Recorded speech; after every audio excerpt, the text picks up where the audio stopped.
Donc bonjour, dans cette vidéo, je vais vous expliquer comment moi j'organise mes classes sur Google Classroom.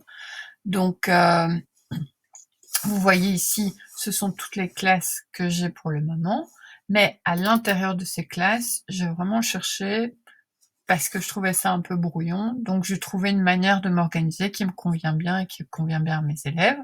Donc vous voyez que vous avez différentes parties. Le flux, ça correspond vraiment à un mur Facebook. Donc c'est pour les petits messages qui sont pas super importants, qui ont une durée limitée. Je vais mettre ça dans le flux. Les élèves peuvent me poser des questions sous mon post. Et ce mur va évoluer au fur et à mesure du temps. Au début, je mettais tout dans le flux, mais au fur et à mesure, je trouvais ça vraiment brouillon, je voulais être mieux organisée, donc j'ai décidé de m'organiser dans la section travaux et devoirs. Et comment j'ai fait ça? J'ai fait ça en créant différents thèmes. Donc j'ai créé un thème par unité. En dessous de chaque titre, les élèves vont pouvoir trouver les corrigés des exercices qu'on leur a donnés.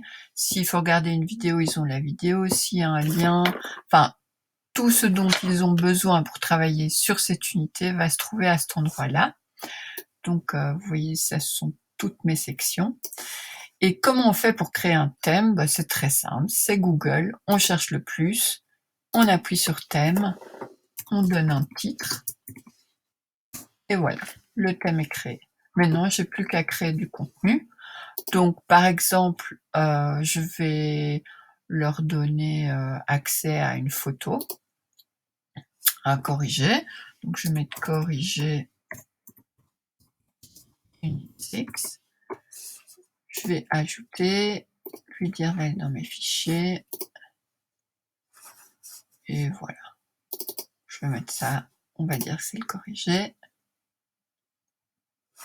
Et voilà, je publie.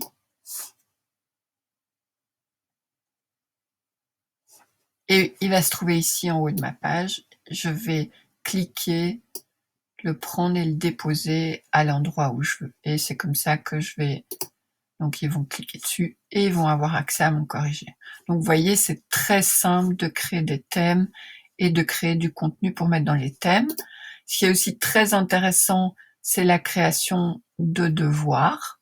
Mais ça, je vais vous expliquer dans une autre vidéo comment vous pouvez faire. Donc voilà, je vous remercie. Au revoir.